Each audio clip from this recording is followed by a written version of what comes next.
नमस्कार दोस्तों। मैंने अपनी पिछली वीडियो में आपको अनुदेशन प्रविधियों की श्रृंखला में बड़े सिस्टम के बारे में बताया था। अगर आपने वह वीडियो नहीं देखी हो तो उसका लिंक नीचे डिस्क्रिप्शन में दिया गया है, तो आप उसे देख सकते हैं। उसी क्रम में आज हम आपके लिए सहकारी अधिगम प्रविधि लेकर आए हैं। इसमें हम आपको बताएंगे कि सहकारी अधिगम समावेशी विद्यालय के छात्रों के अधिगम को किस प्रकार प्रभावित करती है। सहकारी अधिगम। सहकारी अधिगम का अर्थ सहकारिता अर्थात संयुक्त लक्ष्य प्राप्त करने के लिए इकट्ठे कार्य करना। इस प्रणाली के अंतर्गत छात्र अपनी सूचनाओं व अनुभवों का आपस में आदान प्रदान करते हैं तथा परस्पर सहयोग द्वारा विषय संबंधित ज्ञान एवं कौशलों को अर्जित करने का प्रयत्न करते हैं। इस प्रकार निम्न बिंदुओं द्वारा सहकारी अधिगम के अर्थ को स्पष्ट किया जा सकता है। छोटे समूहों में की जाने वाली अधिगम प्रणाली। सेकंड है शिक्षक द्वारा समूह में बांटना। थर्ड, पारस्परिक लाभ हेतु प्रयास। और लास्ट है सहयोग की भावना। इस प्रकार सहकारी अधिगम शिक्षण अधिगम की ऐसी प्रक्रिया है जिसमें एक कक्षा के विद्यार्थी अपने आप को छोटे छोटे विभिन्न समूहों में बांटकर प्रतिस्पर्धा रहित अधिगम वातावरण में सहकारी ढंग से परस्पर मिलकर विषय विशेष से संबंधित पाठ्य सामग्री के अधिगम अर्जन में प्रयत्नरत रहते हैं। अब है सहकारी अधिगम के घटक।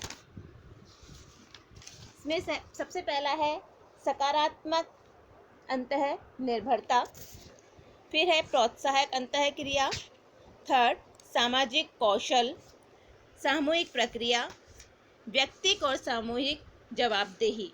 इसमें सकारात्मक अंतः निर्भरता में है कि जब प्रत्येक ग्रुप यानी प्रत्येक समूह इसमें क्या करते हैं, सभी सदस्य मिलकर के वर्क को यानी कार्य को इफेक्टिव बनाने का प्रयास करते हैं। फिर है प्रोत्साहक अंतःक्रिया। इसमें समूह के जो सदस्य होते हैं आपस में एक दूसरे को कार्य को पूर्ण करने के लिए प्रोत्साहित करते हैं। सामाजिक कौशल, इसके अंतर्गत जब समूह के अंदर कार्य किया जाता है तो सभी विद्यार्थी या छात्र आपस में सहयोग के माध्यम से कार्य को पूर्ण करते हैं, जिसमें उन्हें सामाजिक कौशल का विकास होता है। सामूहिक प्रक्रिया, पूरा समूह एक साथ मिलकर सभी कार्यों को पूर्ण करते हैं। व्यक्तिक और सामूहिक जवाबदेही, यानी इसके अंतर्गत समूह में कार्य करने वाले छात्र व्यक्तिगत रूप से और सामूहिक रूप से कार्य करने के प्रति उत्तरदायी होते हैं, उसके प्रति जवाबदेह होते हैं। फिर है सहकारी अधिगम के उद्देश्य। पहला है इसमें विद्यार्थियों की विशिष्ट आवश्यकताओं को पूरा करना। इसमें जो विद्यार्थी होते हैं उनकी जो आवश्यकताएं होती हैं, जो विशिष्ट विद्यार्थियों की जो आवश्यकताएं होती हैं, उनमें समूह के माध्यम से उन आवश्यकताओं को पूरा करने का प्रयास किया जाता है। विशिष्ट बालकों के लिए उपयुक्त वातावरण तैयार करना। समूह के माध्यम से विशिष्ट बालकों के लिए अधिगम को सीखने के लिए एक ऐसा वातावरण तैयार किया जाता है जिसमें वे बालक आसानी से अधिगम को कर सकें, यानी कार्य को पूर्ण कर सकें और सीख सकें। फिर है बालकों को प्रोत्साहित करना। इसमें समूह के सदस्य आपस में प्रत्येक छात्र को कार्य को पूर्ण करने के लिए प्रोत्साहित करते हैं। नेक्स्ट है समूह के मध्य सामाजिक वातावरण तैयार करना। जब समूह के सदस्य आपस में मिलकर के कार्य करते हैं, प्रत्येक कार्य को सहयोग के माध्यम से पूर्ण करते हैं, तो एक सामाजिक वातावरण तैयार होता है। नेक्स्ट है सामान्य व विशिष्ट बालकों के मध्य मित्रतापूर्ण वातावरण तैयार करना। इसमें सहकारी अधिगम प्रणाली के अंतर्गत समूह के माध्यम से जो शिक्षण कार्य किया जाता है उसमें सामान्य और विशिष्ट बालकों को शामिल किया जाता है। तो इस प्रणाली का कार्य है कि उनके मध्य जो व्यवहार है उसे मित्रतापूर्ण वातावरण में तैयार करना। फिर नेक्स्ट है समस्या निदान की निपुणताओं को विकसित करना। इसके अंतर्गत विशिष्ट बालकों की जो समस्याएं हैं उनको किस प्रकार से समाप्त किया जाए, उनका किस प्रकार समाधान निकाला जाए, उनसे संबंधित निपुणताओं को विकसित करना है। फिर है सहकारी अधिगम की विशेषताएं। सहकारी कैरेक्टरिस्टिक्स ऑफ कोऑपरेटिव लर्निंग। इसमें फर्स्ट है विद्यार्थियों द्वारा समूह में कार्य करना।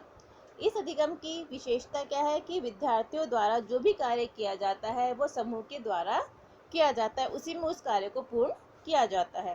सेकंड है समूह का निर्माण उच्च, औसत व निम्न उपलब्धि वाले विद्यार्थियों से। इसके अंतर्गत जो शिक्षकों के द्वारा समूह का निर्माण किया जाता है, उसका निर्माण ऐसे छात्रों से किया जाता है जिसके अंतर्गत उनकी उपलब्धि में उच्च उपलब्धि वाले, औसत उपलब्धि वाले व निम्न उपलब्धि वाले समस्त प्रकार के विद्यार्थियों को इसमें शामिल किया जाता है। नेक्स्ट है समूह में विभिन्न जाति, लिंग, सांस्कृतिक पृष्ठभूमि वाले विद्यार्थियों का समावेश। इस समूह का निर्माण करते समय शिक्षक किसी प्रकार का कोई भेद नहीं करते। इसमें सभी प्रकार की जाति, लिंग व विभिन्न प्रकार के सांस्कृतिक पृष्ठभूमि वाले विद्यार्थियों का समावेश किया जाता है।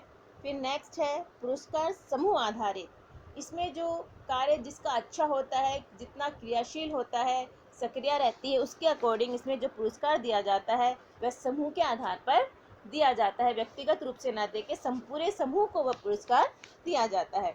नेक्स्ट है छात्र केंद्रित शिक्षण। इस प्रणाली के अंतर्गत ये जो प्रणाली है इसमें छात्र को ध्यान में रखकर शिक्षण का कार्य किया जाता है।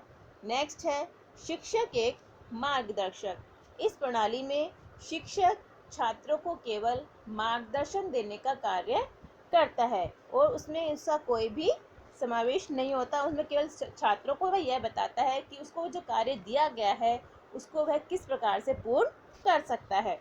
नेक्स्ट है स्पर्धा रहित अधिगम।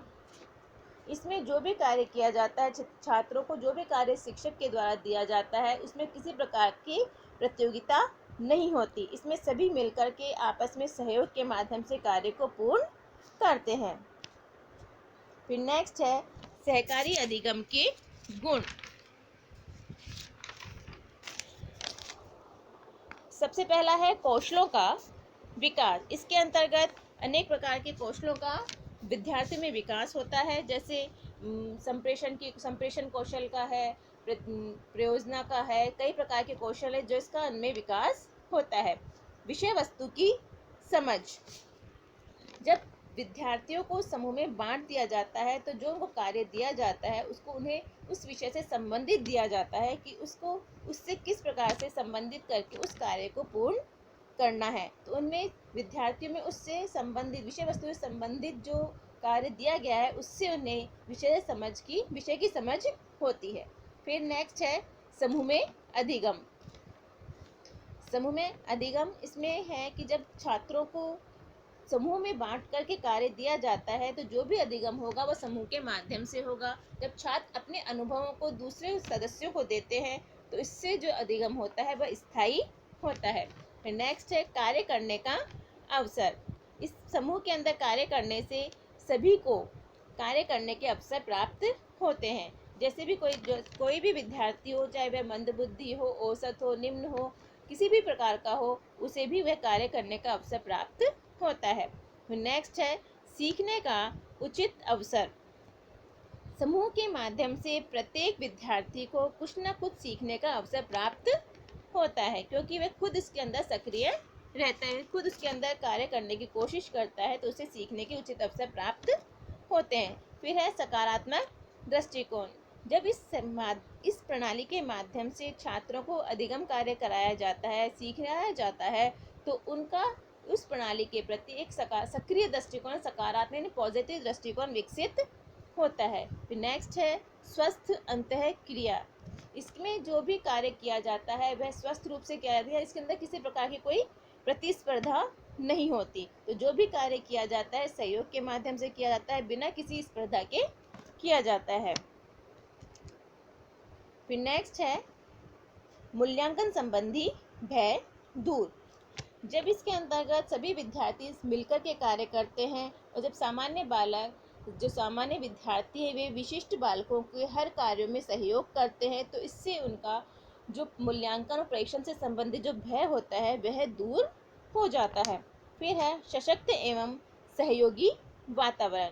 इसके अंतर्गत जब परंपरागत जो कक्षा में शिक्षण किया जाता है उसकी तुलना में सहकारी अधिगम के अंतर्गत जो अधिगम कराया जाता है उससे विद्यार्थियों में आत्मविश्वास और आत्मप्रतिष्ठा की भावना बढ़ती है, क्योंकि उन्हें एक सशक्त और सहयोगी वातावरण प्राप्त होता है। फिर नेक्स्ट है नेतृत्व कौशल। उन्हें जब समूह का नेतृत्व करने का मौका मिलता है, यानी उसे दिशा निर्देश देने का मौका मिलता है कि किस प्रकार से उस कार्य को पूर्ण करना है, तो उनमें नेतृत्व कौशल का विकास होता है। फिर है सकारात्मक दृष्टिकोण। नेक्स्ट है सामाजिक समर्थन। सामाजिक समर्थन, जब हम कार्य को मिलकर के सहयोग से सौहार्द से पूर्ण करते हैं तो उनके अंतर्गत सामाजिक समर्थन मिलता है कि प्रत्येक व्यक्ति सदस्य उस कार्य को अपना समर्थन देता है। फिर है समायोजन। सहयोग से सौहार्द से जो भी कार्य किया जाता है और मिलजुल के किया जाता है तो उनमें सदस्यों में आपस में उसके लिए क्या बन जाती है, एक समायोजन की भावना बन जाती है। फिर है सौहार्द की भावना। प्रत्येक कार्य को जब हम मिलकर के आपस में करते हैं, सहयोग से करते हैं, तो उनमें सौहार्द की भावना का विकास होता है। फिर है नेक्स्ट सहकारी अधिगम के दोष। पहला है अनुशासनहीनता की समस्या। इस प्रणाली के द्वारा कक्षा में और विद्यालय में अव्यवस्था की स्थिति उत्पन्न हो सकती है। क्योंकि जब विद्यार्थियों को समूह में कार्य करने के लिए दिया जाता है तो वे आपस में कार्य करने की अपेक्षा आपस में बातें ज़्यादा करते हैं, तो इससे इसमें अनुशासनहीनता की समस्या उत्पन्न हो सकती है। नेक्स्ट है अमानवीय प्रणाली। इसमें सहकारी अधिगम के बहाने जो अध्यापक हैं अपने शिक्षक दायित्वों को सही ढंग से निर्वाह नहीं करते, और जब दायित्वों का निर्वाह नहीं करते उसकी अपेक्षा वे क्या करते हैं, मौज मस्ती करते हैं। क्योंकि इसमें जो शिक्षक का कार्य होता है वह समूह को दिशा निर्देश देने का होता है, उन्हें मार्गदर्शन देने का होता है, जिस कार्य को सही प्रकार से नहीं करते। फिर है अधिगम विकास में बाधा। इसके अंतर्गत जो बहुत होशियार बच्चे होते हैं या प्रतिभाशाली बच्चे होते हैं उनको विशिष्ट बालकों का एक ट्यूटर की तरह बना दिया जाता है, जिससे उनका समय और शक्ति नष्ट होती है, जो उनके अधिगम विकास में बाधा उत्पन्न करती है। फिर है पाठ्यक्रम का समय पर समाप्त न होना। इस प्रणाली को करने के अंतर्गत समय अधिक लगता है, जिससे क्या होता है कि पाठ्यक्रम समय पर समाप्त नहीं हो सकता। पूर्वाग्रह से ग्रस्त। शिक्षकों को इस प्रणाली पे विश्वास नहीं होता कि बच्चे स्वयं अधिगम यानी स्व कार्य के माध्यम से शिक्षण का कार्य कर सकते हैं। समायोजन का अभाव। इस प्रणाली में जो प्रतिभावान और मंदबुद्धि बालकों के मध्य जो समायोजन होना चाहिए उस वह नहीं हो पाता, जिससे जो कार्य उन्हें दिया जाता है उसमें भी कुशलता नहीं आती। उत्तरदायित्व का अभाव। इस प्रणाली के द्वारा कार्य करने से छात्रों के जो मध्य उत्तरदायित्व की भावना का अभाव रहता है, उससे एक दूसरे वे क्या करते हैं, अपने उत्तरदायित्व का अभाव किस प्रकार रहता है कि वे अपने दायित्वों को एक दूसरे पर डालते रहते हैं, जिससे वे उनमें उत्तरदायित्व की भावना नहीं आती और अब उनका जो कार्य है वह भी समय पर समाप्त नहीं होता। फिर है कार्यों के परिणाम अच्छे नहीं। छात्र समूह में कार्य करने की अपेक्षा बातें अधिक करते हैं, जो कि उनको कार्य दिया जाता है उस कार्य को पूर्ण ना करके आपस में बातें करते रहते हैं, जिससे सामूहिक कार्यों के परिणाम भी अच्छे नहीं होते। फिर नेक्स्ट है सहकारी अधिगम का महत्व। उपलब्धि को प्रोन्नत करना, यानी कि छात्रों के जो अधिगम कार्य कराया जा रहा है उनकी जो उपलब्धि हो रही है उसको अधिक से अधिक बढ़ाना। फिर है नेक्स्ट मौखिक संप्रेषण का विकास।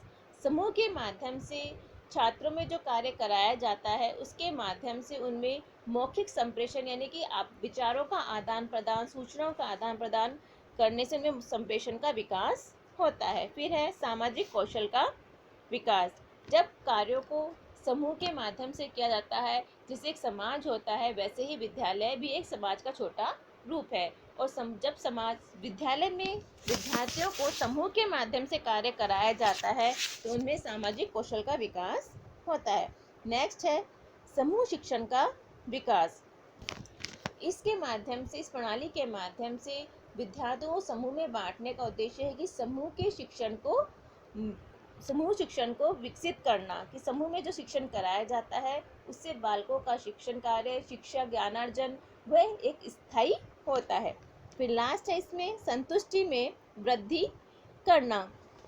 जो छात्रों के जो अनुभव होते हैं, जब उनके माध्यम से दूसरे छात्र अधिगम करते हैं, उन अनुभवों को अपने अंदर ग्रहण करते हैं, तो उनसे उन्हें संतुष्टि में वृद्धि होती है। फिर नेक्स्ट है अधिगम में शिक्षक तथा विद्यालय की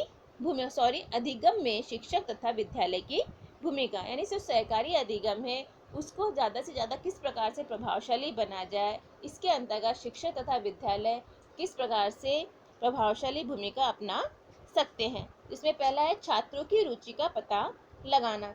छात्रों को समूह में कार्य करने से देने से पूर्व उनकी रुचि का पता लगाना शिक्षक का कर्तव्य है, दायित्व है कि छात्रों को किस प्रकार के कार्यों में रुचि है, उसी के अनुसार छात्रों को समूह में बांट करके कार्यों को दिया जाना चाहिए। जब छात्रों को उनकी रुचि का कार्य मिलेगा तो वे उसमें आनंद महसूस करेंगे और अपने कार्यों को रुचि से करेंगे और कार्यों में सफलता भी प्राप्त करेंगे। फिर है पाठ्य वस्तु से संबंध। छात्रों को जो समूह में कार्य प्रदान किया जाता है उससे पूर्व उनका संबंध, उस कार्य का संबंध पाठ्य वस्तु से अवश्य निर्धारित किया जाना चाहिए, ताकि जो कार्य कराने का जो उद्देश्य है वह पूर्ण हो सके। फिर नेक्स्ट है छात्रों पर दृष्टि रखना। समूह में कार्य करने वाले छात्रों पर शिक्षक द्वारा दृष्टि रखी जानी चाहिए कि वे आपस में बातें ना करें और जो उन्हें कार्य दिया गया है वे उसे सही प्रकार से करें। अगर वे उसमें त्रुटि करते हैं तो उन्हें गाइड करना चाहिए, उन्हें मार्गदर्शन देना चाहिए। फिर नेक्स्ट है संसाधनों की व्यवस्था। छात्रों में सामूहिक कार्य कराने से पूर्व विद्यालय को यह देखना चाहिए कि जो छात्रों को जो कार्य दिया जा रहा है उन कार्य को करने के लिए विद्यालय में संसाधन उपलब्ध है या नहीं है। अगर विद्यालय में संसाधन उपलब्ध नहीं है तो उन्हें उन संसाधनों को उपलब्ध कराया जाना चाहिए, ताकि छात्र अपने कार्यों को पूर्ण कर सकें। इस प्रकार जो सहकारी अधिगम है वह सामान्य और विशिष्ट छात्रों का समावेश करके विशिष्ट छात्रों के अधिगम में सहायता प्रदान करता है। धन्यवाद। अगर आपको यह वीडियो पसंद आई तो please like, share and subscribe.